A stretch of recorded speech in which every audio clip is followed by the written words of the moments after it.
Hello, Renegade Marketers. Welcome to Renegade Marketers Unite, the top-rated podcast for B2B CMOs and other marketing-obsessed individuals.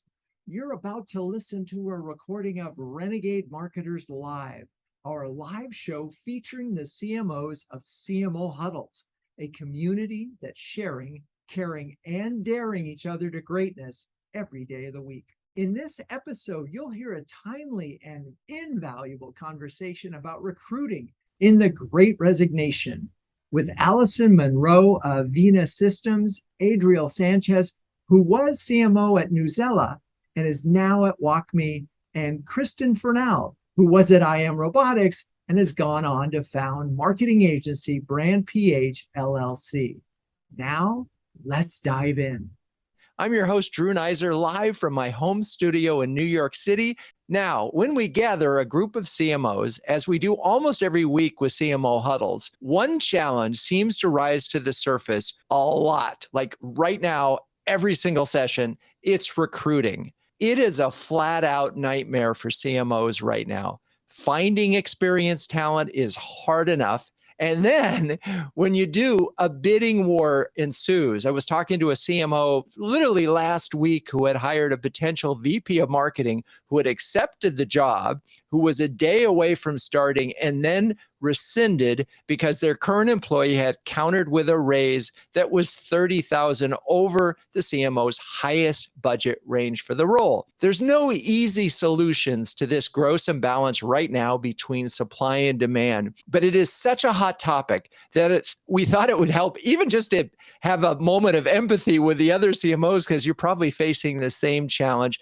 But we're going to talk about what you can do right now to recruit talent despite the obstacles. And with that, let's bring on Allison Munro, CMO of Vena Solutions. Allison, how are you? I'm good, Drew. How are you? Awesome. First of all, where are you? I am in the forest just outside of Toronto, Ontario, Canada, thanks to remote work.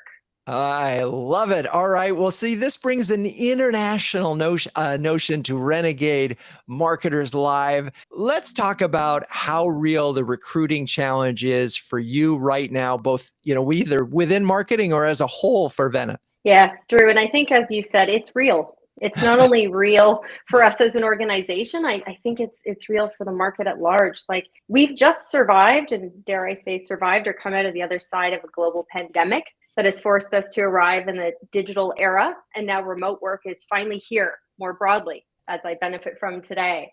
And so who people work for or who they work with, what they work towards, and if they work at all for someone else is all to be considered in the employee market. And so it should be. And so I like to think working professionals have been liberated from dissatisfaction. And that's a tremendous swing of the pendulum, generally speaking. Funny enough, Simon Sinek today just sent out a note that reminds us in the context of work, fulfillment is a right, not a privilege, which I thought was super interesting. And so when we think about recruitment, and to your point, it's not just a people team problem and it's not just a marketing challenge. It's a company motion. And I think more than ever, it's actually a brand building challenge, which, when I say brand, is to deliver your promise and your experience at every interaction and then to operationalize that. And I think it's not just at the stage of recruitment. So I know you called out tactics, but I think more holistically, if we think about how we recruit, how we onboard, enable, and grow, not just your business, but your people, that's always been really important. But I think now more than ever, it's really making the difference in who professionals are choosing to work with, even in those competitive situations of either a retention play or a low supply in a market of high demand. And it can be beyond, some of that salary game if you think about it around people wanting to be a part of and to belong to something. So, a little bit of a monologue on the upfront, but what I would say is the real challenge is to prioritize your people experience with the same rigor and enthusiasm and focus as your customer experience across the business. You're preaching to the choir. That Yes. I talk a lot about this, and I talk to CMOs and huddles a lot about this, is that marketing can play a profound role in employees, both in the way they feel about the company that they work for, the pride that they have in the company. I would love to hear proof of that right now. Because if you are a company that in theory has a great brand story and you are delivering a fulfilling culture and all of these things, then in theory, it should be easier for you to recruit right now, or you should have a higher, maybe you might be able to pay less. And I'm curious, where are you on the spectrum of, would you consider your company is at the place where you want it to be from delivering this kind of experience that will allow you to recruit employees based on the notion they could be fulfilled versus they're going to make another $30,000? Yeah, no, I think the disclaimer is that I would always say it's a better, never best. But fortunately, when I started at Vena 2 years ago, and it does come from the top, our CEO had a very strong commitment to building that employee experience and that employer brand experience. And I do, Drew, think it makes the difference in being able to not pay people less by any means. I think it's really important that people get the compensation they deserve, especially with high skilled professionals that are in high demand. But then how do we think about giving them more? And I really believe in our value of creating a space where people belong and where they can grow as individuals, not just start in that beginning stage. And that really is for us something that I think has made the difference in our recruitment, is being able to speak about the organization and the promise and life at our business, but also how you will grow as an individual, which, we know from human resource reports or other surveys that $30,000 in a year, is forgotten and is not actually a retention strategy. What people might want initially can be outpaced or outsupported by what they have to gain working with your team and your organization, I think, over, the many years that you'd like to keep them in your organization.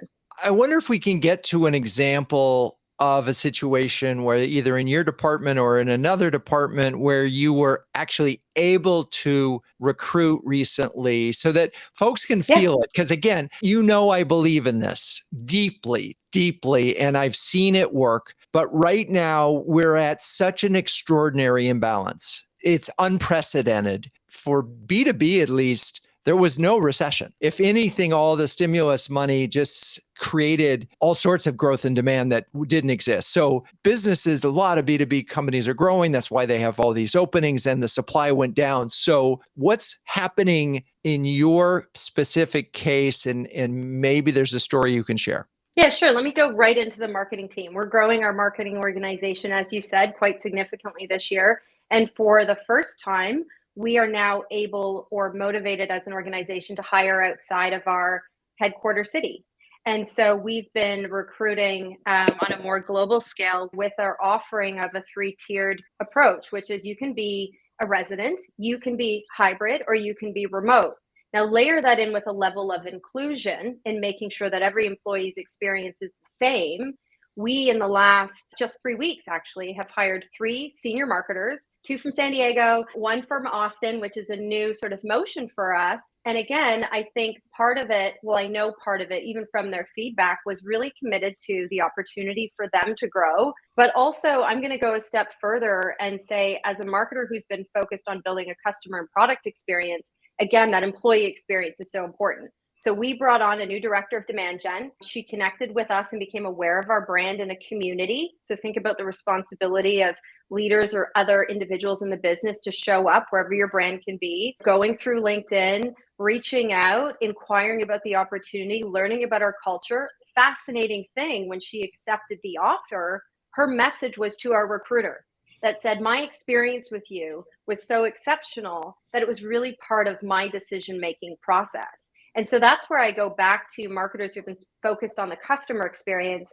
Being in a business where you're focused on the employee experience with the same rigor and commitment is equally as important for the long term, and also in your recruitment strategy to bringing in high performance key players that are going to help change your business. I love the story. I wonder in like 1 minute if you could give a couple of things that made the experience exceptional. Yes, I think let's go to at scale, being able to go to Glassdoor and seeing feedback and I'm going to go digital there for a second, being able to see our chief people officer show up in every comment, whether good or bad, being able to discover other colleagues in the community in the marketing team, in the community she was a part of, reaching out and having a direct response interaction, managing in a timely basis, not elongating the process because their time is just as valuable as the recruiters, showing up with the same enthusiasm that the candidate has in speaking with you.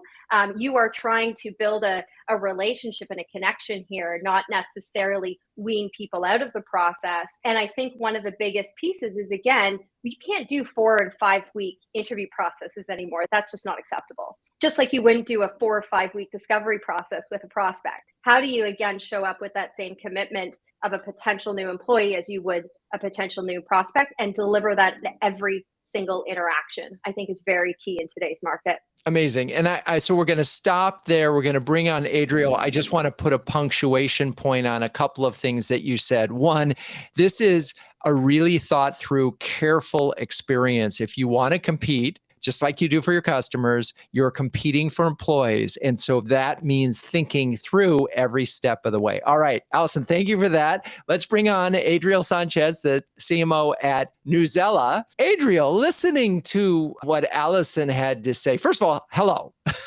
Hey, Drew, how are you? And where are you? Like you, I'm in New York City. I'm in Long Island City, to be specific. Long Island City. When you were listening to Allison and the comments that she had, did it make you say, oh, are we doing all those things too? Yeah, I mean, I think some of them for sure. I mean, I think one of the things that has been really successful for us is, to Allison's point about how are candidates assessing options today. And it's not just cash. A lot of it is, am I joining a company that I really believe in? And am I going to do work that makes me feel rewarded every day? Is the company a good culture? Can I fit in here?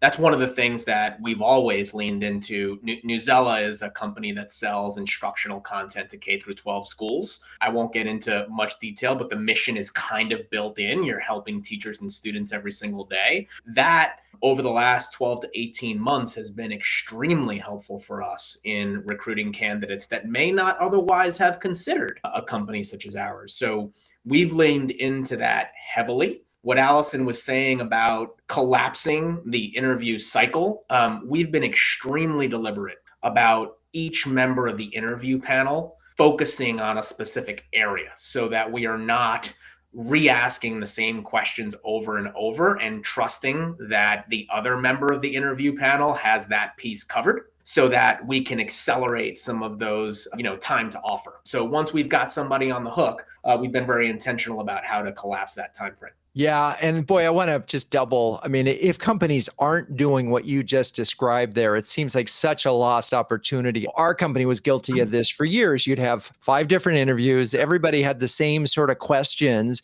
And then you would come together and they heard the same answers. And you didn't get this sort of Venn diagram look at the individual. And because speed is such an issue, I wonder, are there different questions that you're asking because you're recruiting, but you're selling like crazy as well, right? I mean, you've got to get this person excited about working for you, yet you somehow or other, between the resume, the references, and the questions you ask, you have to make sure that they are in fact right for the job. I mean, I think you're right. I mean, I've always believed that interviews are two-way, right? And I am very explicit about that with candidates up front. I say, this is an opportunity for us to see if you're the right fit for the role, but also an opportunity for you to see if this is the right fit for you. We don't want to bring somebody on that isn't sure about that. So this has got to be mutual. I certainly leave space and room for candidates to assess that throughout their process. I will say that, when we find somebody that is in later stages and somebody who we really like, one member of the interview panel may be doing more selling than they are asking. It depends on where you are in the process, and that's where we adjust as we go along. Got it. And so what's recruiting looking like for you right now? I mean, open slots, and how long is it taking to fill them? It is tough. I would say that I think the same challenges a lot of people are facing. Across the entire business, we have about 150 open roles. We're hiring a lot into sales. We're hiring like wildfire into technology and engineering, some product. The marketing team had about 5 roles open as the beginning of the year. I think we've got 2 of those filled. 3 of them are still open. And it's taking longer. I mean, it's taking longer. Now, we are aided in the fact that we have offices, but we really have no preference in terms of location, at least not in the marketing organization. So it allows us to really recruit anywhere, to some of the things that Allison was saying. That helps. But still, when we find somebody we like, we have to be extremely fast in getting to offer. That's just a new, as Allison used the word motion, that everybody has to get used to, is we're just going to make these decisions. Now, one of the things is, can you make hiring decisions faster and better? Because you can always make them faster. That is a good question. Like it's funny, the old adage, fire fast and hire slow. I think some of that is getting like really flipped on its head. You have to take a chance in some places, and maybe it's not somebody with the exact profile that you were looking for, but somebody who can grow into the role. One of the things that we've prioritized over the last 12 months is adding diversity of thought into the organization. So where are there people who have different experiences from the people that are currently in the organization? As a company that sells into K through 12, we try to keep a nice mix of people with classroom experience and people with experience outside of classrooms that bring in best practices from other industries. So is there a role that, for instance, a former educator that can join the team and do effectively? We are being creative about the profiles that we're welcoming in. And I wondered about that, because certainly bringing in someone who may not be an exact fit for the specs, but could be a great fit for the company. But then you have training challenges and you have managerial challenges, right? Because they don't know how to do the tasks that you need them to do. This is one of the things that I noticed is some folks would hire a more junior person and then sort of train them into the role. All that means is it's either more pressure on you or more pressure on your direct reports, because they have to do more training, right? There's more hand-holding. So how do you manage that in the mix of things? You got to do it eyes wide open. I say to my managers all the time, if you hire this individual, that is not the exact profile that you were looking for, and it isn't perhaps the level of experience that you're looking for. So think about the things that you are not going to be able to do yourself, because you're going to be spending more time bringing this person on board. Think about that and just go into that eyes wide open. You're going to need to dedicate 15% of your week to bringing this person up to speed. It's a good investment, but it does mean that you don't have that time to do other things, right? And I don't want you burning out either. So just prioritize your workload to accommodate for that. Which is a really good thing for you to do, but it also means that your priorities are going to have to change too. You're going to have to settle for getting a little bit less out of your direct report. That's right. And if you look across the organization, we say, okay, are we okay with that? Can we absorb that impact? Right. Really interesting. We're going to talk to Kristin next, so stay with us. So let's welcome Kristin Fornal, CMO at I Am Robotics. Hello, Kristin. Hi, Drew. How are you doing? Good. And so first of all, I'm doing great, but where are you? I am in Pittsburgh, Pennsylvania. All right. Well, we're heavily East Coast. We're all on the Eastern time zone. And I know in our pre-conversations that recruiting is a challenge for you. And that is what we're talking about. And there's a lot of CMOs out there right now who are going, just tell me it's as bad for you as it is for me. So talk a little bit about what's going on and how your recruiting challenge, what it looks like right now. Recruiting is a challenge for us. We have 3 open roles that have only been out for about a couple of months, and finding the specialized talent within our industry is what really is proving to be hard for us. In helping to curtail this and make the hiring process better for the marketing department, at least, I like to use Brian Balfour came up with the T-shaped marketer. And instead of looking for a specialist in one area, the T-shaped marketer kind of lays out foundational marketing knowledge and key areas that you need to know. And then you go deep into a marketing vertical that you either have developed over years of experience or you were trained professionally or went to school for. I found this to be great, especially for team building, because then you're able to build more of a cohesive team where everyone can better understand how they're contributing to the entire marketing strategy. You're not just getting hyper specialized talent They're more of a marketing generalist with knowledge that's deep in one area. I'm wondering what you heard resonated with you with Allison and Adriel. Absolutely. So Allison's point about, and Adriel reinforced this, it's the experience of the candidates that are coming through. I know a lot of people think that culture fit is a little cliche, but it really isn't.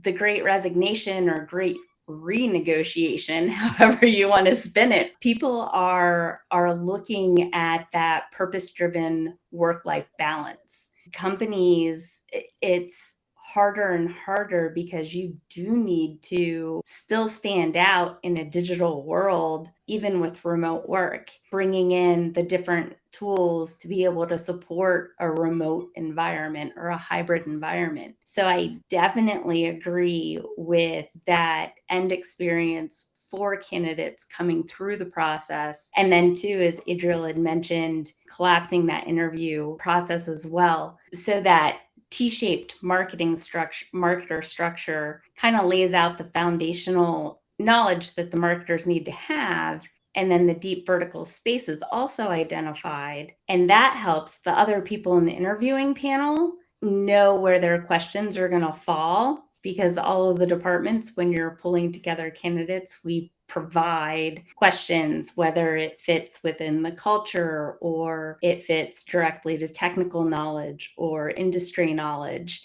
to kind of help get different viewpoints and aspects. And then, as Adriel also mentioned, providing that time for the candidate to ask you questions is really important too. I want to get this opinion of everybody, but we've heard the word culture a lot now. Just as it is difficult to, in an interview process, really assess the human on the other side of the Zoom conversation where you're having the interview, how is the individual seeing your culture come through? And what are the signals that, and in the case of I Am Robotics, what are the cultural signals that you want them to see?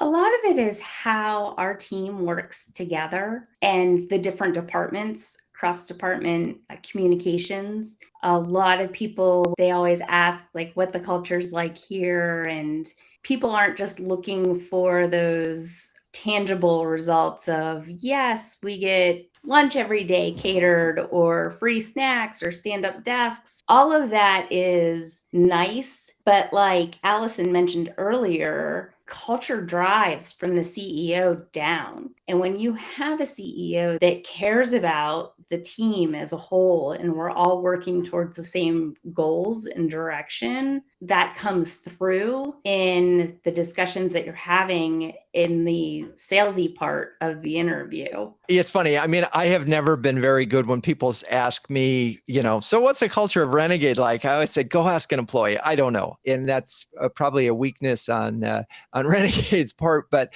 it's a curious thing, and we know it's important. And we're going to also talk about, I think, how do you build culture when you don't have an office anymore? And so much of, culture was driven by the physical setting of the people being able to interact. So I think that's a really another difficult challenge that's been added to this mix, right? You used to be able to go, oh, there's a ping pong table in the gaming room or in the food room, and look at all these great places where people can meet casually. If half your workforce is never in the office, in fact, you might even not meet them for 6 months. Then you have all sorts of different culture building challenges. Is there anything as you look ahead that you might do differently from a recruiting standpoint to help fill those empty spots right now? Networking is really key. That is going to be where a lot of people really find their jobs in the right fit. A lot of the different areas where we go, we have a great robotics community here in Pittsburgh. We're able to go and attend different events and talk with other robotic employees and see if they're happy or interested or looking. Our ecosystem here is pretty supportive. And I think a lot of people, it's all about referrals and recommendations. People like to work with people that they know and have worked with in the past. Exactly. Yeah, I think that's right. I mean, and it's funny because Allison mentioned that as well, as about this being part of a community, in your case, the robotics community, all those Carnegie Mellon people. And And I know there's even a chapter that there's a youth, high school group, right, of robotics things that was started by the guy who founded Segway, who's, I'm forgetting the name of it, but I imagine they have a pretty strong Pittsburgh chapter. We are going to take a break at this second. I want to plug CMO Huddles for a second. That's what I want to do. It was launched in 2020. CMO Huddles is an invitation-only subscription service that brings together an elite group of CMOs to share, care, and dare each other to greatness. One CMO described huddles as timely conversations between smart peers in a trusted environment, while another called it a cross between an expert workshop and a therapy session. So Allison, Adriel, Kristin, you've all been huddlers.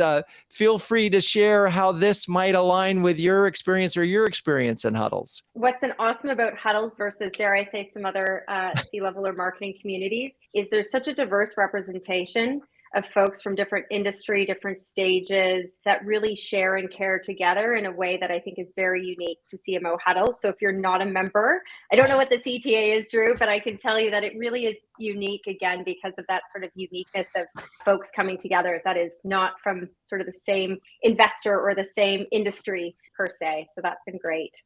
Oh, I love that. And I really think it's so important because, and sometimes we have big companies and small companies, although we there's so much learning to be had from just different approaches in B2B land.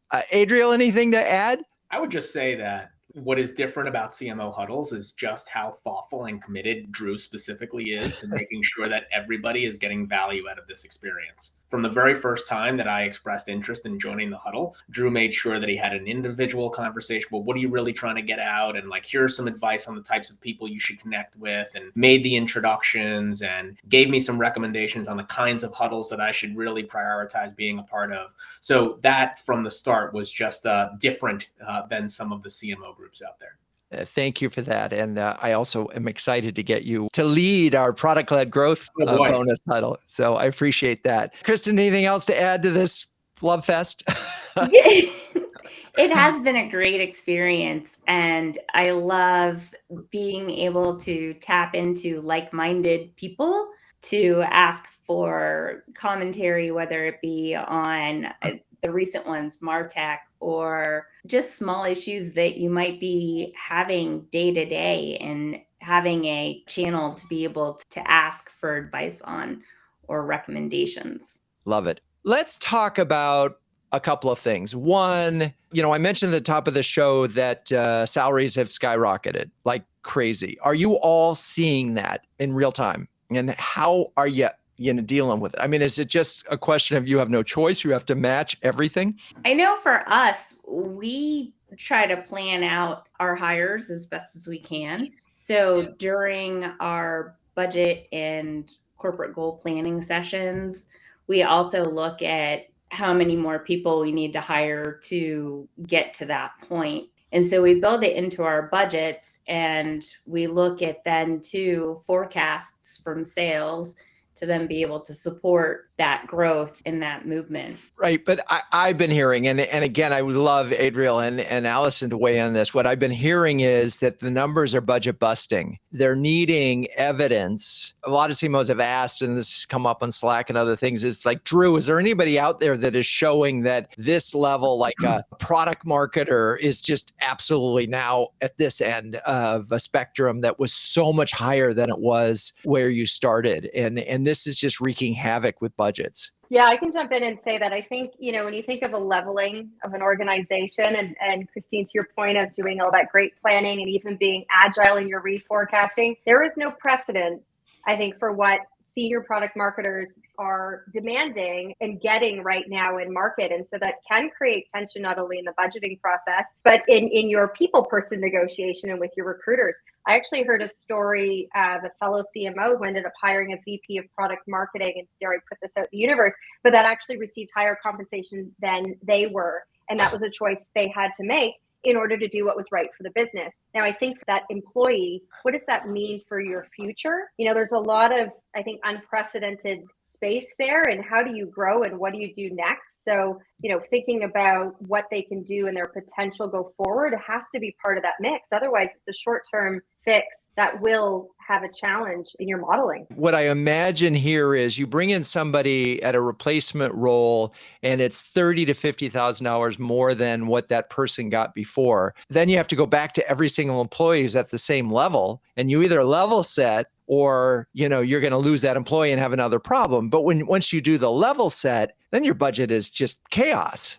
And of course, and I can make this worse because then you don't have the budget and then you don't hire, and then the people that you have burn out. So what are you doing? I mean, are these conversations that you're having with your CFO and your CEO that's saying, look, this is just the reality of the marketplace right now, and we have a choice. We can either hire more junior people and try to make it work, or we can pay top dollar to get the talent that we need. Is that the conversation, Adriel? It's certainly the conversation is happening. We certainly pay competitively. We are being extremely thoughtful about the implications of just throwing massive amounts of cash at people and what that does to the equity implications for the other members of the team. I am not going to bring someone in at 25% more than what their peer making the same job makes. Now, we got to figure out whether everybody in the organization is at market or close to market, right? So we're having those conversations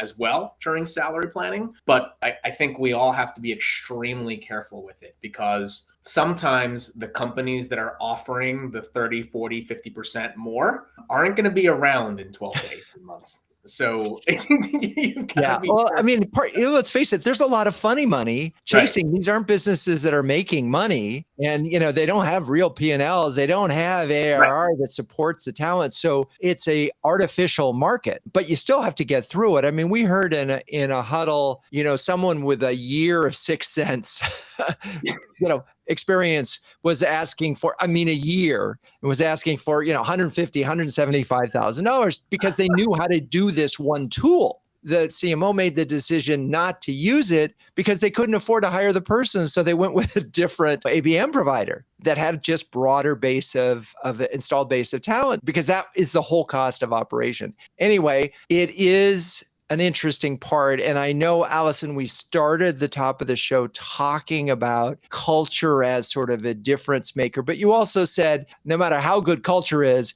culture just as tie goes to the culture. You still have to be competitive on a salary and benefits basis, period, right? Yeah, and absolutely. And I think, being able to pay people at fair market value is important. And the added value is, yes, there's ping pong tables and lunch, but it goes beyond that. It's built on belonging and transparency and inclusion, and culture, I think, is a richer definition of what people need in order to thrive. In my experience, that's as important as how much people are making and how much potential they have to make into the future. Let's talk about building culture without office then. And I'm just wondering, how does that come through? I started talking about that with Kristin, but Allison, you've mentioned it several times now. So how do we build culture when you can't physically show it? I have a lot of thoughts there, because I'll give you my example. I started at Vena as an organization who was largely working side by side in hundreds of folks. And then 6 weeks later, we went to lockdown. And I would say most of my team I've hired, during a state where we can't be in the same room safely. And so it's a continuous challenge of what is culture. So I think initially you lean into, let's do a bunch of Zoom games and let's spend time with each other and get to know each other. I think where it really has netted out is about building alignment documented across the business. So we have our core values defined. We use our core values to build our plans by department. Those departmental plans align across the business. They cascade down to every individual. We bring our values into our conversation of customer trust, one team. It's part of how we operate every day, and it's a fabric that connects individuals who are working together to do really special things, whether that means, everything's going amazing and we're growing, or we're running into bumps and challenges as you do in business. And I think it's that fabric that allows us to connect and do great work together, regardless of where we are in the world. And that's been a 2-year process of a bunch of extra Zoom socials that I think really come down to the way you work and the way you connect and the way you communicate. Adriel, anything to add to that in terms of culture building in this new hybrid remote world? Yeah, we had one of our board members who said something interesting a few weeks ago. It used to be that you went to the office for work and then you went offsite for culture. Like now you're going to the office for culture and you're going home for work. But like in terms of how to build it, I don't know. I think the culture of our organization as being extremely respectful, professional, collaborative, challenging. I think that comes across in your interactions with people, regardless of whether you are at home or remote. And I think people appreciate that. Okay. Well, this is the moment in the show when we ask, what would Ben Franklin say? And if you wonder why I keep referencing and why I'm so obsessed with Ben Franklin, I am not alone. Ken Burns' new documentary was just announced on Franklin, and it starts on April 4th. Who could be more excited about that than me? So Ben would say, if you want to convince, speak of interest, not of reason. And that's what we've been talking a lot about. It's not about the money. It's about the culture. It's about the experience. It's about the things that you will be able to do when you get to the company. Where I want to sort of get this back to is because we could have a recruiting conversation with an HR person, but there's something interesting about doing it with a marketing person because you're thinking bigger about the way the brand is perceived among employees, customers, and prospects. And so let's just talk about this intersection now. And are you feeling it more than you might have in jobs earlier, where suddenly recruiting is an issue for everybody, right? In every department, including your own. So the role of brand, and are you having more conversations internally in this intersection of marketing and recruiting? Go ahead, Kristin. We're definitely working on sharing what our culture is and highlighting people through our website and social platforms, different events that we go to, the networking events I mentioned. We definitely allocate marketing time to help our recruiting efforts. Allison? Yeah, I think one of the things I mentioned when we first started chatting is we've actually built it into our business priorities. So we have dedicated time and resource to building what we're calling our employee internal and recruitment brand. And I think, like Kristin, that shows up on social media through recognition. We actually just launched our webpage, Life at Vena, which is entirely dedicated to recruitment and what it means to join our organization with our current team and people at the forefront of that. So I know product-led growth was an earlier conversation. How do you lead with not just marketing claims, but social proof? And in this case, that social proof are the people that currently make up your organization. How does the employer brand connect to the Vena brand that goes out to the world to get customers, prospects, and how is there an interlinking there? I would say our core values and our promise. So our core values are actually core: customer trust, one team, respect and authenticity, and execution excellence. And that is, again, consistent throughout everything we do, whether it's our product, whether it's our marketing, whether it's our employee experience. That is the connective tissue. When you layer in our promise, and our promise is to help you grow personally, professionally, and business-oriented goals. That's true for what we promise our customers. That's true for what we promise our people, and it's true for what we promise each other. And again, when I speak of the fabric, it's not something to document and kind of put on a wall. It's something to live and breathe every day. And we hold ourselves accountable to that in our operational rhythm in all we do. And I love that. So it's so interesting because you could say help you grow, and you could do full stop on just as an employee brand, right? We're here to help you grow. What's so interesting about it, if that was it, and that was the only marketing promise that you had to employees to help you grow, is that customers would feel that because your employees would feel good. I'm thinking about an insurance company, someone I interviewed several years ago, and their marketing was simply this: happy employees equal happy customers. That was their whole marketing program. Everything was about employees and the quirkiness of employees and them being happy. How long has that promise of help you grow been in place? Yeah, it's actually our plan to grow, which ties into our product as a complete planning solution for organizations. And so we really, with Hunter Mabley, our new CEO coming in 2 years ago, or 3 years ago now, just ahead of me, that was a big part of our exercise is who are we, what is our promise, and what are our values, and how do we bring that out in everything we do? What's interesting is, to your point, Drew, it's the same message we take to market to our prospects and customers as it is, to our team. And even something as simple as, you know, when you think about your company plans, our CEO requires the number one sort of MVP or OKR or whatever it is you want to call it. We start with our people. Then we move to our customers, right? So we prioritize our people with our profits, if I were to summarize that way, because what is our business without our team? And again, I've been really fortunate being at Vena because that's been a unique experience for me as a marketer as well as a colleague and an employee. And it's been incredibly refreshing. That's definitely been new for me. It's such music to my ears. And I just, as you're listening to this show and digesting it, if you can draw a through line from what you are promising to employees to what you are promising to customers, to what you're promising prospects, life is a lot easier for you as a marketer. It just is. Okay, so a lot of interesting things have come up in this show and other things. So Adriel, as we're some final words of wisdom, if you will, for CMOs in their recruiting strategy, a couple of takeaways for them. Always be hiring. Talk to every single person that someone may bring up as an interesting person, even if you don't have a role open. Make the time to talk to that person. I've hired so many people that I had just had a conversation with years ago. And also, as you go through your career, keep a bench of contractors, consultants, people with unique experiences that can come in and fill gaps until you have a full-time hire on board. Those are the two things that have worked very well for me over this period. I'm so glad you mentioned both of those. Always be hiring. Yeah, it's a rhythm, and it's not just for this moment. And this is sort of the question of there's going to be this gap right now because it's so hard to recruit. Even if you speed up your process, it's just there aren't enough qualified candidates out there. So the way you fill in those gaps is probably going to be through outsourcing some of it, at least on a temporary basis. And if you have a list of contractors, it's a lot easier. Okay, Kristin, final words of advice. I think sometimes it's better to hire for the specific and technical marketing skills and then teach the industry. I find that to sometimes be easier than really looking for that needle in the haystack. Yeah. I mean, I think you can teach anybody in the industry, but it's sometimes hard to, if you don't know product marketing or you don't know demand generation motions, it just is the learning curve is higher. Okay. That makes a lot of sense. Okay. Let's see. Allison, your tips. I would say my tip, and probably where I started, is hiring is not an HR problem or a people problem.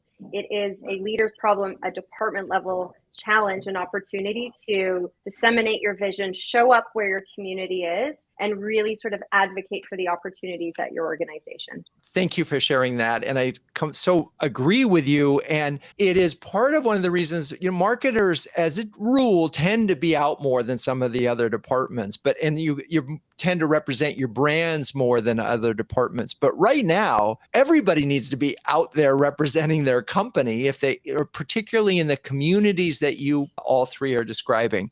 I want to share one other sort of tip that we heard in a huddle this week that just cracked me up. What this person is doing for every role that they have open is they are offering 2 people the job every time. This is exactly how everybody else reacted. What? And they have made the decision, because generally about 50% of the folks are actually showing up. But if both of them did show up, they'd be fine with it. So I thought, oh my gosh, there it is. Hire 2 to get 1 or to get 2, because it's such a crazy marketplace right now. So I thought that was it. All right. Well, thank you, Allison, Adriel, Kristin. You're all great sports. I love the conversation today. Thank you, audience, for staying with us. I'm your host, Drew Neiser. And until next time, keep those renegade thinking caps on and strong.